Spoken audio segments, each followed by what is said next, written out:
meeting of the Harbor and Coastal Zone Management Commission. If you're on already, you may also be aware that we are live on LMC TV on our usual Zoom channel, and we are live streaming now on our YouTube channel. So if for any reason you lose your connectivity, you can follow it that way. And if you're paying attention, thank you for caring about Village of Harris. We have only one agenda item tonight, but before that, I just want to mention as a housekeeping matter that it's been a while since we did a consistency training, and we have new personnel. So we're working with Steve Ressler to set up a new consistency training. We'll get that done as quickly as possible. In the meantime, we've got an applicant as our only significant agenda item for the evening. That's 921 Soundview, and let's call that applicant now. So I'm having trouble accessing the agenda online. I just re-forwarded it to you to your personal email. Oh, the same email or? Oh, no, to your personal. Yep, I sent it to your personal. Great, thank you. Thank you very much. All right, I'm gonna promote. Just raise your hand, whoever wants to be promoted, who's part of the application, please. Because I have a couple different names. Thank you.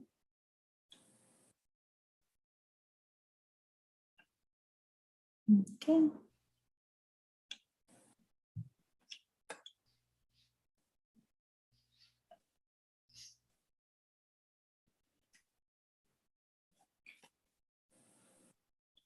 All right, everybody. I'm sorry, are the documents, whoops. Those are under the, I could send you the link. Yeah, okay. Because I just see the agenda, not the. All right, I'll send that over to you. Thank you. Something has been screwy today.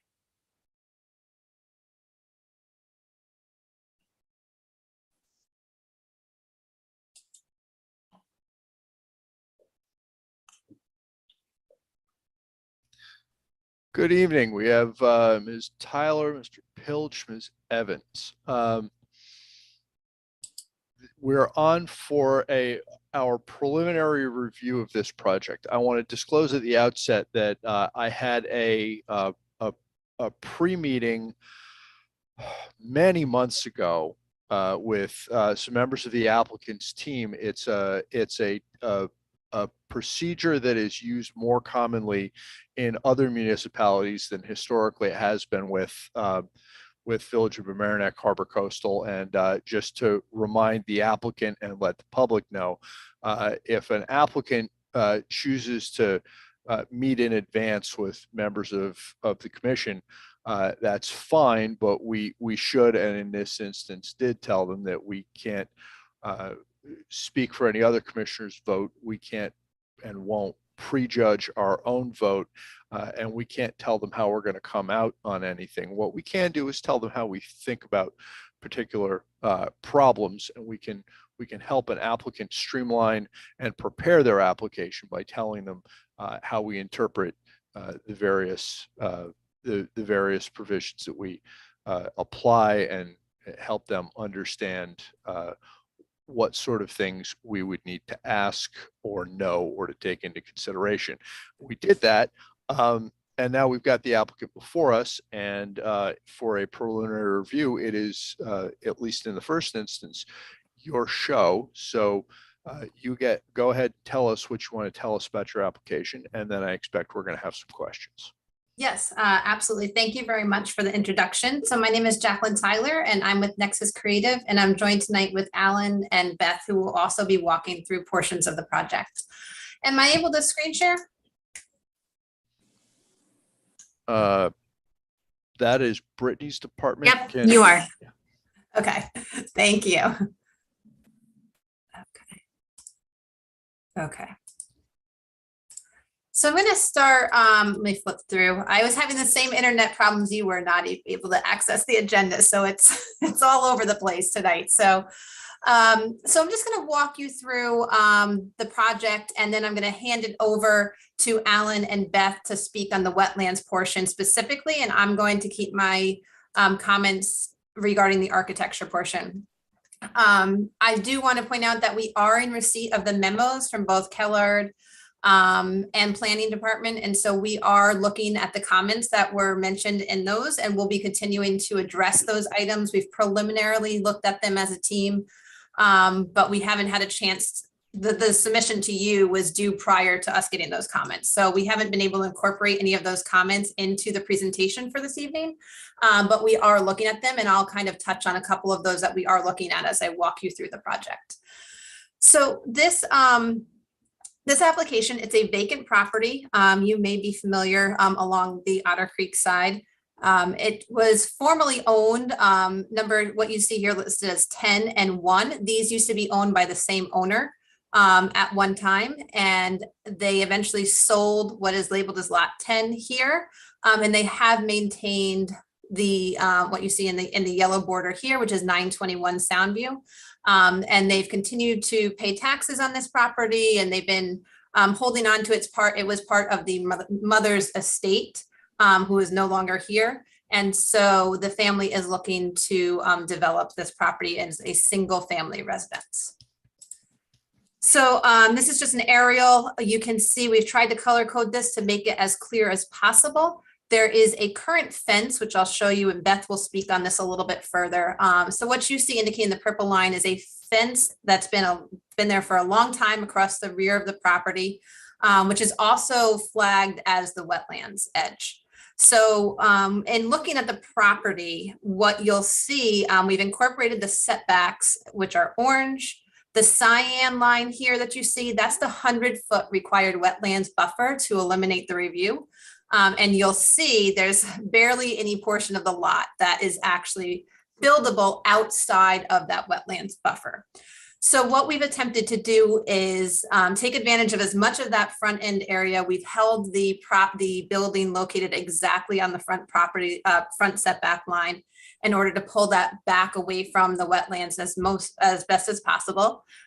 With keeping a majority of the house, I would say outside, with the exception of the rear, this rear portion here, and the raised deck. So these will all be up on pylons. And speaking to the planning board, one of the items that was requested by Kellard are some additional soil testing. So once that soil testing is done, we'll then be able to determine the information for the pylons and the structural supports and what's required there. What you'll also see is you see a pool. We want to clarify that is a saltwater pool, so there won't be the typical chemicals that are associated with a pool, and we're doing that as well to address the wetlands and keep the chemicals out of the area.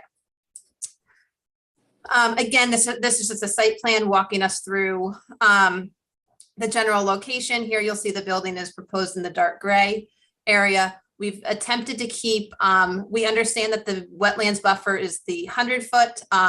We've also looked at a 50-foot, knowing that we're still within that zone, but attempting to keep all of the structure and disturbance outside of the 50-foot, which was just another milestone in our heads of trying to maintain a distance away from the wetlands.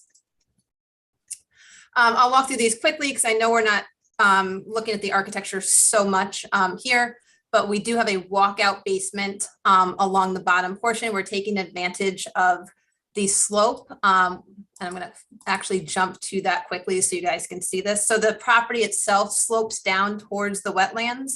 So the construction will be up on the hillside. Alan is working with Kellards with the disturbance and making sure that there's no runoff from the construction down into the wetlands area, and he'll continue to work with that portion. I'll let him speak on that a little bit further.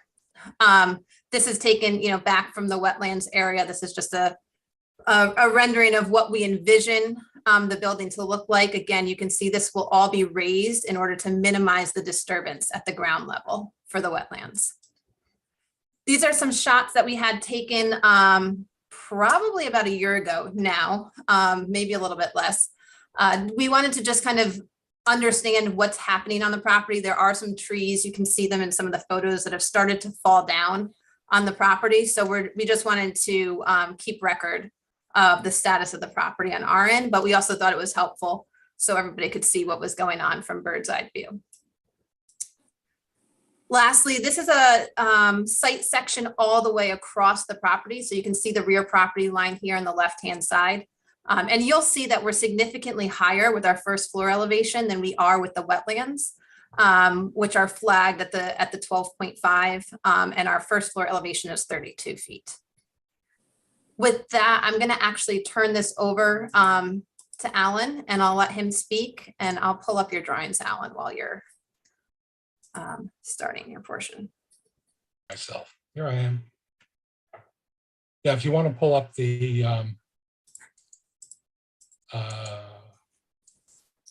going to say, yeah, you can start with the site layout plan, but I think the next plan and the set's a better one to go with. Correct. What you can see here on this plan is the general layout of the house on the left-hand side. You know, it's labeled as such. The driveway, which is leading to, you know, a garage in the house.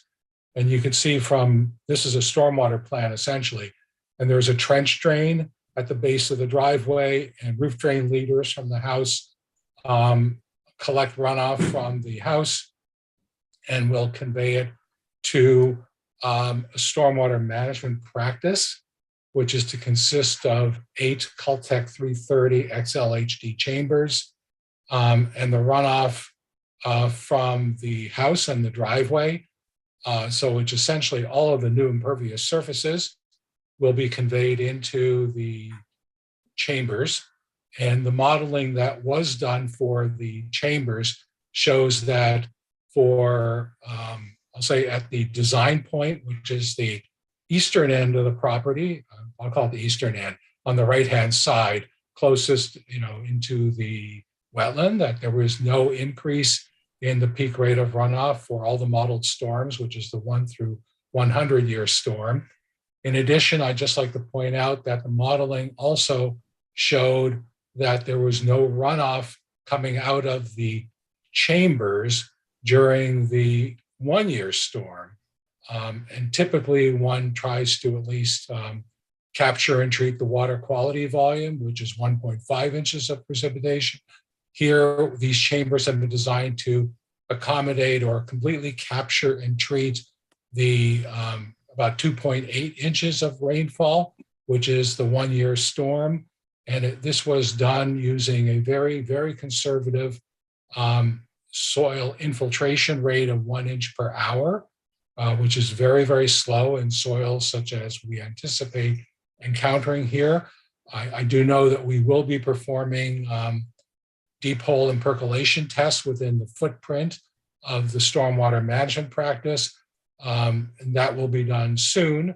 Obviously, the winter weather makes it a little bit challenging because the ground is frozen and very often snow covered, but we will do that testing, and that testing will be witnessed by representatives of Kellard Sessions Consulting. So that's essentially what the stormwater management plan does. They say what it does, it takes all the impervious surfaces, the house roof, the driveway, and conveys that runoff in the storm drainage pipe, which are those dark lines that are shown on the plan, and conveys it into the stormwater chambers where the runoff has an opportunity to infiltrate into the ground. And infiltration, as you know, is an extremely good way to renovate stormwater runoff and clean it, removing pollutants. And so that's the general stormwater management plan that is being proposed. And as Jacqueline noted too, there's also a comprehensive erosion sediment control plan, but we don't have to go into that right now. But if you, there is a plan, okay, there it is, which shows at the furthest end of the call it the eastern end, if you will, or the right side, a double line of silt fence. There's construction fencing to limit the disturbance on the property and make sure that it is limited to just the areas which are to be constructed upon. Also shown on the plan too are other features such as soil stockpiles, inlet protection. These are all shown on the property, which would be designed in accordance with the New York State standards, the 2016 state standards. And with that, I guess I'll pass it on to Beth if you want to discuss the wetland impacts. Is there any questions too? Well, let me, good evening. Let me just quickly add to what Alan has said. Also on this plan, you can see the flood zone, the AE zone, and all of the construction and improvements to this lot are proposed outside of the flood zone. The wetland, of course, is part of the Otter Creek Marsh wetland system, which is a tidal estuary type system that proceeds up to McGidd Pond near Taylor's Lane. I know this commission is very familiar with this marsh and its all its features. The fence, the remains of the fence that are shown, I'm sure were put up many years ago. And when I first went out to this site, the fence was still standing, and it was very clear that there was a change in vegetation at the fence line. The fence has since been knocked down to some extent, but again, the marsh really starts at the lower portion of this lot, and the upper portion where you see the proposed development has been maintained over the years as a meadow or a lawn area associated with the surrounding residences. As Alan said, the stormwater measures are intended to infiltrate any runoff into the soil so that it will travel through the soil to the marsh, towards the marsh. And most of the impervious areas have been kept as high on the site as possible. These are 1 foot contours that are shown on this plan. And as you can see, there's a level plateau area in the middle, and then it rises very steeply up to Soundview Drive and somewhat steeply slopes down toward the wetland. Again, I'd be happy to answer questions, but I think that sums up what we're proposing to do. Okay, so it's the chair's privilege to go first if I choose to do so. So I think I'm going to lead off with my questions. I have a few. Just to sort of orient us, I'm sort of seeing the concerns around 3 policies and in sort of 3 buckets. The policies in play, to me, are predominantly 7A, because Otter Creek is a sensitive environmental area. It's a critical environmental area under our LWRP, even though it's not a state identified one that would bring 7 into play. 12, because the marsh is a natural protective feature that we need to protect us from coastal flood, from tidal flooding. And if that marsh were to experience a significant die-off, for example, we would lose a significant protective feature. And 44, of course, wetland protection, with which we're all fairly familiar, because that comes into play almost every wetlands application. I'm sort of thinking about 3 sets of concerns. One is the stormwater and SWIP issue, where we've had some discussion already, and I think we've advanced the ball already before I even started asking questions. There's the construction aspect, making sure that all the work can get done in this place without the construction itself causing a problem. And the third is the pool. Now, all of this is against the backdrop where the lot itself is almost ski slope like. The drop from approximately 34 feet down to 12, it loses 20 feet in the space in which almost this house will be built.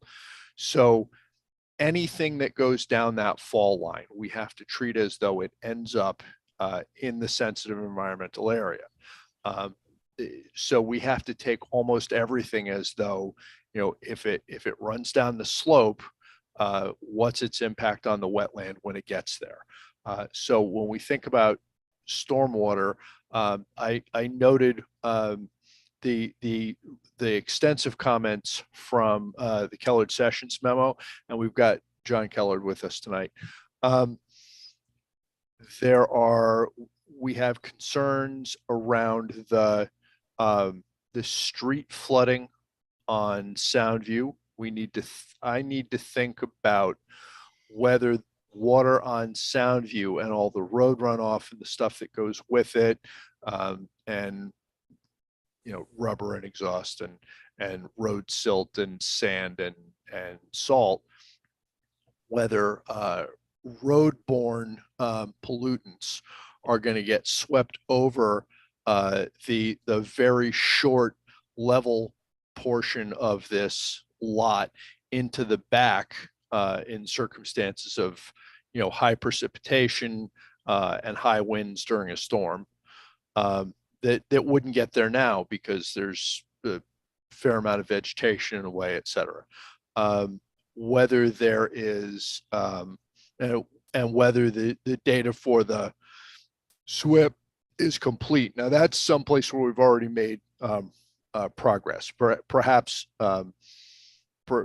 predictably, I was going to ask a question about the data, the assumptions that were made to the infiltration rate and whether we needed deep hole tests and real world data. That concern's been laid aside already. If I understood you right, Mr. Pilch, you know that you need to do the deep hole tests. You're going to do those.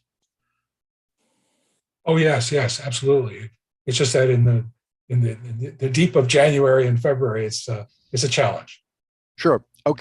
Okay. Well, this is a preliminary review and identifying concerns is what we're here for.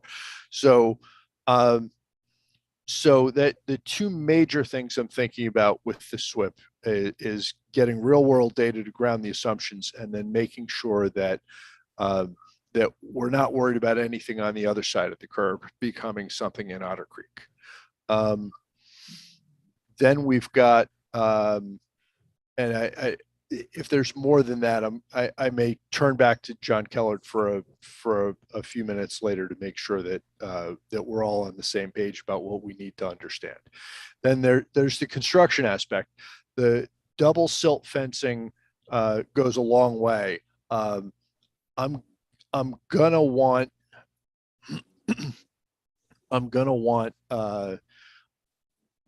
an engineer or consultant to walk me through the best practices for the construction to make sure I know everything I need to know about whether those measures are going to be sufficient to make sure that nothing that happens during the construction process ends up in Otter Creek.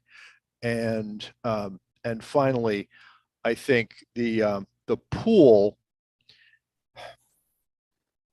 I guess I don't mean to over dramatize it to sort of use a broad illustration, but to put a bunch of liquid on stilts above that slope, in a very loose sense, we could sort of say that's an environmental bomb. Now, it's a lot less of a scary environmental bomb if it's composed of salt water rather than chlorinated water, because chlorinated pool water is meant to make sure nothing can live in it. Salt water sounds a lot better to me, but then I'm neither a chemist nor a wetland scientist.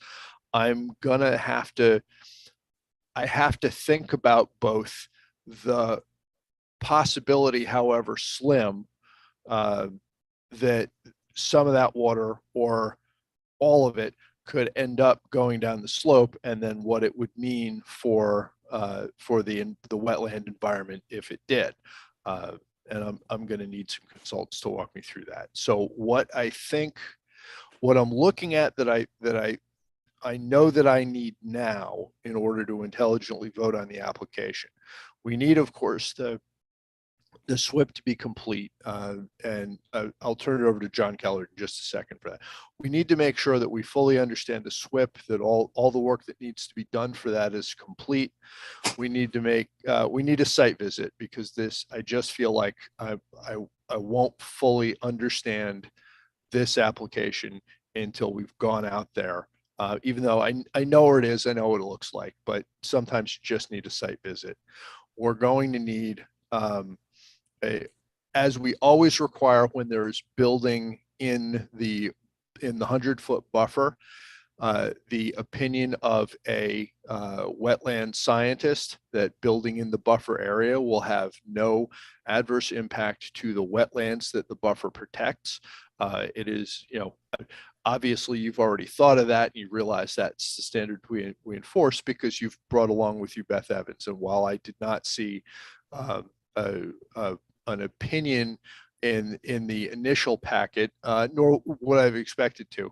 Obviously, the applicant's team anticipates that that's the standard we've enforced for years, and that they're going to need a similar opinion. You've brought somebody that that historically has given those opinions in a capable and professional way. Okay, so you have to do that. And I'm telling you that you're going to have to do that.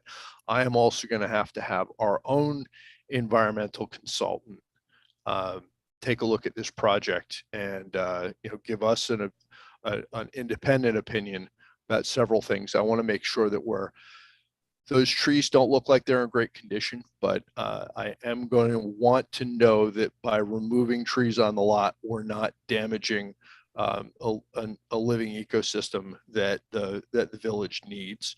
I would be surprised if that were the case, but I'm going to want the record that that's not a problem. But mostly we need somebody to back up the thinking about the impact of anything that rolls down the hill. And specifically, I really keep thinking about the pool. How many gallons is in the pool as designed? I don't have that number. I can definitely get that to you. And just to clarify for everybody as well, it's not like a typical full height pool, like deep pool. We've actually been referring to these a lot. We've done a couple of them out like in Montauk and Sag Harbor as well, as a spool. It's kind of a spa / pool combination. So we're looking more at like a shallower, so it's not a full like in-ground, but we can definitely get that answer for you for the gallons. So I guess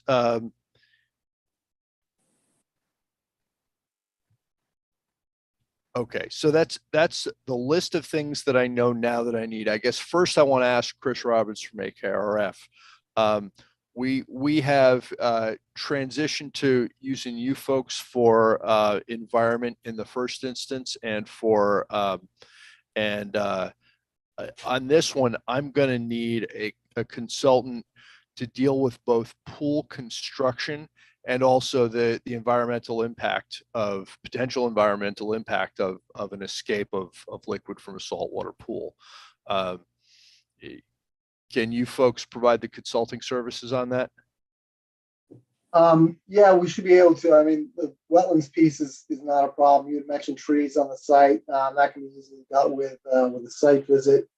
I'm not sure that we have an expert on saltwater pools and what that water is made.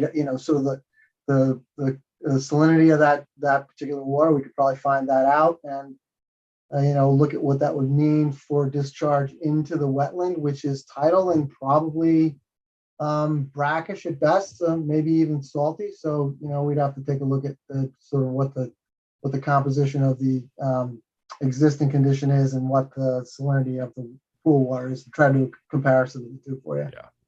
The record I need to in order to think about this, and I mean in part for the folks watching at home, when we raise a concern, there are sort of two things that can happen to that concern.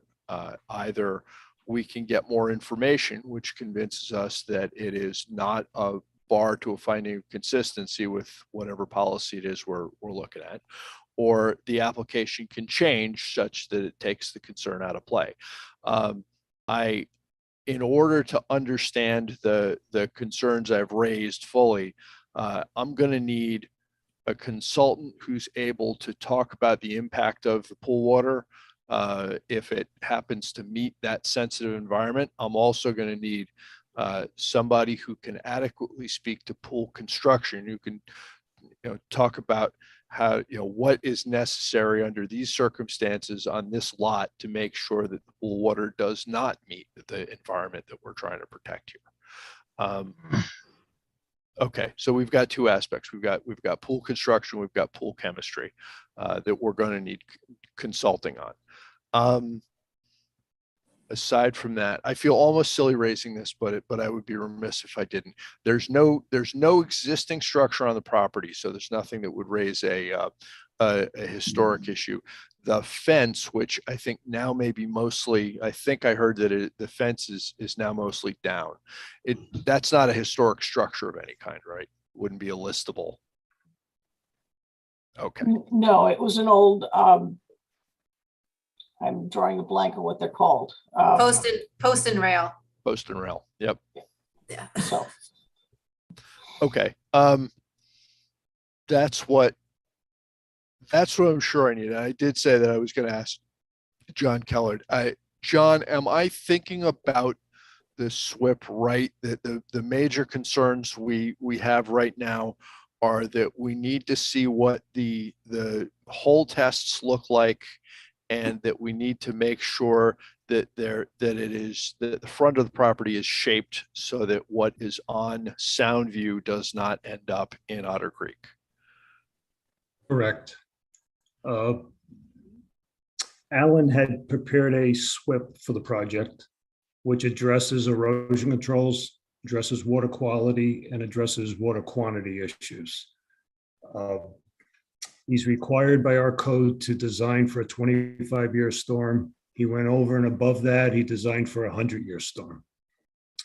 I went through his calculations. He's correct that 95% of the rainfall, excuse me, rainfall events that occur each year, that's up to the 1-year storm, will not have any discharge from the stormwater system if his infiltration tests prove out to be at or better infiltration than what he projected in his calculations. And he did project a very slow infiltration rate. We need the deep hole tests to confirm that we have adequate soil between the bottom of the system and any impervious layer, which is a state requirement, which Alan knows very well. I'm sure he's designed many of these systems and knows what's required here. And that's what we had requested in our memo, is that those tests be performed so that we can confirm that the system will act as he has designed it. One of my other concerns is any discharge from that system. Now, 95% of the storms, you won't have discharge. But when you have a storm event that's greater than 1 year, you will. The applicant has proposed a flow spreader in the backyard. We just need to look at that in more detail to make sure that we're not going to have a concentrated flow going down the hill that could cause erosion. Possibly the applicant can propose something that further dissipates those flows. Maybe it's a larger flow spreader, maybe it's discharge at various points, but we're concerned about any concentrated flows. And that will also occur with the footing drain system, whether it's probably going to be a gravity system, but it's not shown on the plan. And we asked the applicant to show where the footing drains would discharge and to dissipate that flow also. So the concern is to avoid any concentrated flows that might cause erosion that'll carry sediments down into Otter Creek. Regarding the flows from Soundview Avenue, as the site is presently graded, there's a possibility that runoff from the road could come through this site into the drainage system, into the treatment system, and flow into Otter Creek. We asked the applicant to take a look at the grading along the roadway and along the property frontage to make sure that that water in Soundview Avenue stays within Soundview Avenue. It doesn't appear that it would require much grading, and it looks like something they could accomplish. We asked them to take a look at that. The next concern is obviously during construction and whether the silt fences, the double silt fence is enough to protect the slope in Otter Creek during the construction. We asked the applicant to look at other means, other levels of protection during the construction phase. We suggested one method may be to install a temporary sediment basin, which would be sized to collect the runoff from the disturbed portion of the property during construction, and possibly use the excavation for the foundation as another sump area that would collect. So you wouldn't have discharge from that area. You would filter it and possibly pump the water from the excavation into the sediment basin and then filter that before it's discharged out of the temporary basin. But we're asking them to look at additional measures during construction, because it's probably when you have your most critical point where if you're impact's gonna occur, it's gonna occur during the construction phase.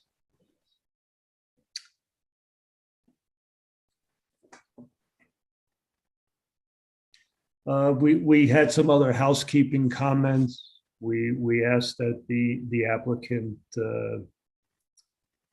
analyze the cut and fill for the site and confirm that the stockpile locations shown on the plan are adequate for the cuts and fills that are going to occur on the property, so that we don't find out during construction that we need more area and disturb more portions of the site. Those were the main. I think they were the main points I had brought up in relationship to the wetlands. Thank you very much. Okay, so I've sort of monopolized the session so far, but it's time to go around the horn. Commissioner Sellier. My main question is, I take it that the applicant is going to present a memorandum responding in detail to each of the points that in the Keller Sessions memo, most of which we've covered. But, I take it that's the next thing, or one of the next things that's going to happen. Yes, So that is indeed the case. point by point. Yes. So I mean, obviously, I think between the chairman and Mr. Keller, they've kind of gone through it, and those are the pretty obvious concerns. I walk by that area, and it's obviously quite a slope. And my wife and I have remarked, gee, is that really a buildable lot? But I guess now we think it is. But obviously, the concerns need to be addressed about basically stuff flowing down into that preserve. And that. So, yeah. So I guess I look forward to the kind of point by point addressing these issues that have been raised. Commissioner Lusk. Commissioner Lusk is a complete rookie. Could you go back before you go forward? How did you know to ask the questions that you asked? When did you get this? When was the first piece filed? I'm just missing the middle.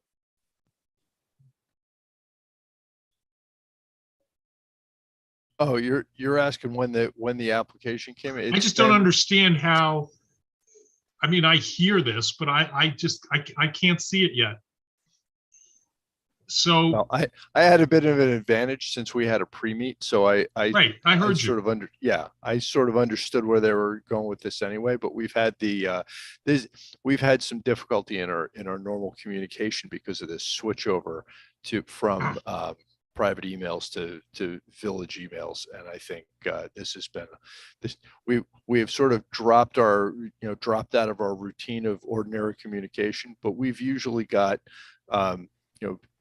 somewhere around 3 weeks to review the applicant materials when they go up, and then we've usually got a week or so on the Kellard Sessions memo. That may not being have happened kind for to all me. of us. I'm just asking how this works, and the stuff goes to John first.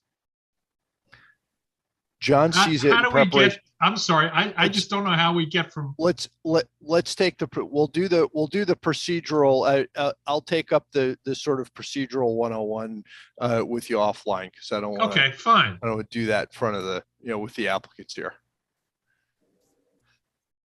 They obviously understand it. Yeah, I understand what you're asking. You're and I know you're brand new to this. It's a steep learning curve. I'll circle back to you on sort of the nuts and bolts procedure stuff. The chairman asks such insightful questions because he is a hardworking genius. Got it. Randy, you're extremely kind. I remember when I was just starting in my own firm 20 years ago, little more than 20 years ago, I said to somebody about some horrible, huge document, how do you find anything in these things? And he looked at me, he said, you read them. There's, most of us lack, tremendous technical knowledge in at least some of the areas that we deal with, and instead we substitute learning how to ask the right question. Right? I did not write the stormwater design manual. I am not a wetland scientist, but I read it, and if I don't understand what's being told to me, I either decide that I need a consultant to explain it to me, or that I need the applicant to give me more information, or both. And so most of my questions are, I read this seemed strange to me. Can you explain that to me? Or I read this and I know I'm going to need a consultant to make sure that I understand this before I can cast an intelligent vote. So mostly what we do is identify things that we're not sure that we can make sense of before we vote. And then we say, you need to make this make sense to me before I vote. All right. Commissioner Tobias. Hi, everybody. Pretty much one of my things only thing I've discussed is I know that there was another property, 742 Soundview, that was a vacant lot that was had a new build on it as well. And from what I heard, there was some issues with flooding on that new build property, so I just wanted to, I guess that's one of my concerns, is how does that property compare to this? Because I know it's on the other side, but it already had runoff issues and flooding. And I don't know if you were aware of it, or if that was something that is taken into consideration or calculated.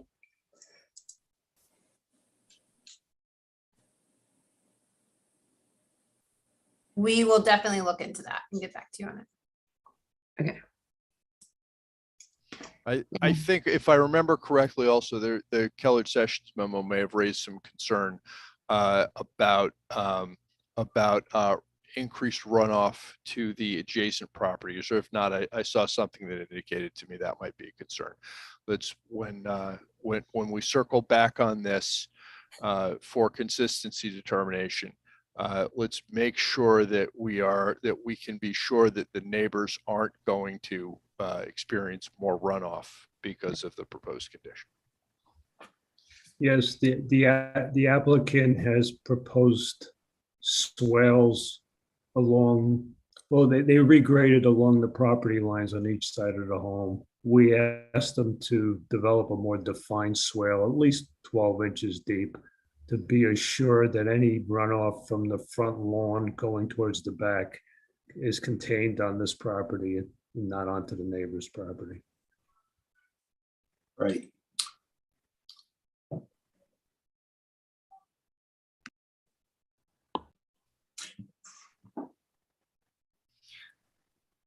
All right, I think we may have run through our questions.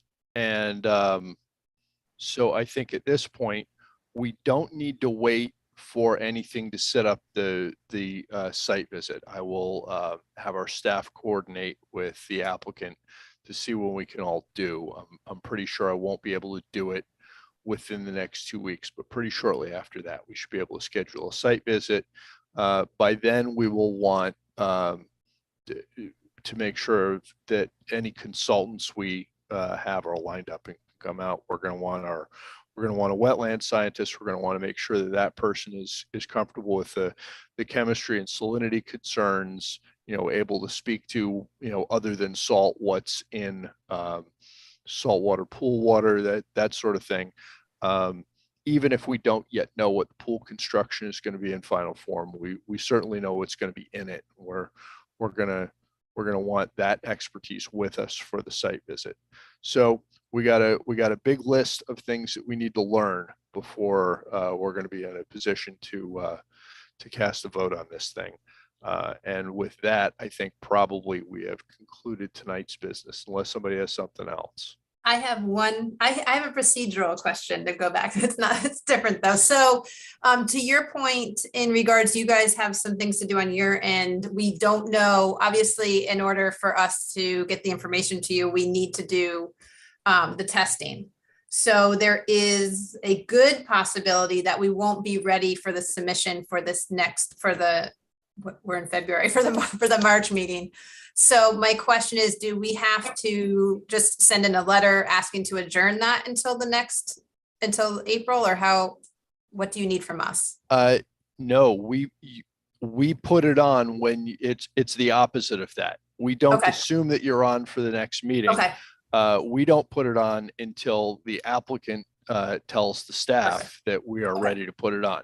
And just because, some applicants, the applicant team has been before us a lot, and some applicants have not, and you haven't been around with us a lot.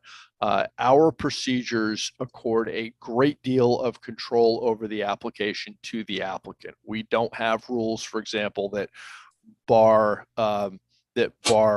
new submissions or changes.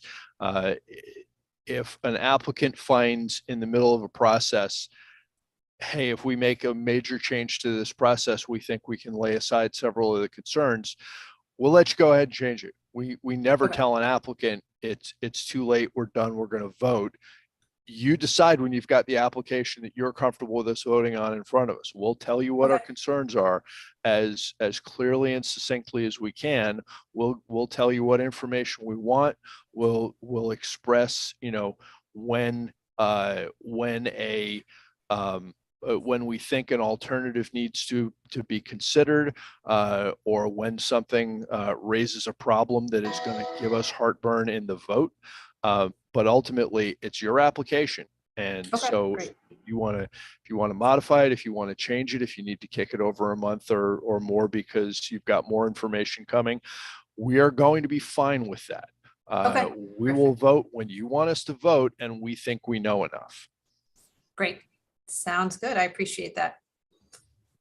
Thank you, everybody. Enjoy your evening, and we will see you either next month or probably the following month. Okay, and we have a quick closeout issue at the end, but we can, I think, drop the applicant team at this point. Thank you, folks, for your time. Thank you. Have a great evening. Thank you. Thank you so much, too. Appreciate it. Okay. The last thing we have up is we were supposed to do minutes. I like to have a chance to go through them and make sure that I agree with how they're written before we vote on them. I had I did not have the chance to do that for the 2 sets of minutes we've got up. So if it doesn't annoy everybody too much, I'm going to ask that we kick those over. We don't have any other agenda items tonight, so I think we can adjourn, and we're going to see this applicant again with a lot more information. So we will be in touch to set up a site visit as quickly as we can, so we can all go out and see it, because that really does sort of help crystallize thinking about the project. And with that, I will make a motion to adjourn. Do I have a second? You're going to get with me and give me how this works. Mhm. I just want to say, I have no idea how you can authorize yourself to get a consultant. So like, I don't have the basic bandwidth to follow the conversation. It's been a rough transition. So we had meant to have the consistency training done already, and it just hasn't happened yet. So that will help a lot. I'll catch you up. Thank you. Okay. So with that, I think I move to adjourn. Do I have a second? Second. All in favor? Aye. And we are closed. Thank you. Thank you. Right. Good night. Good night.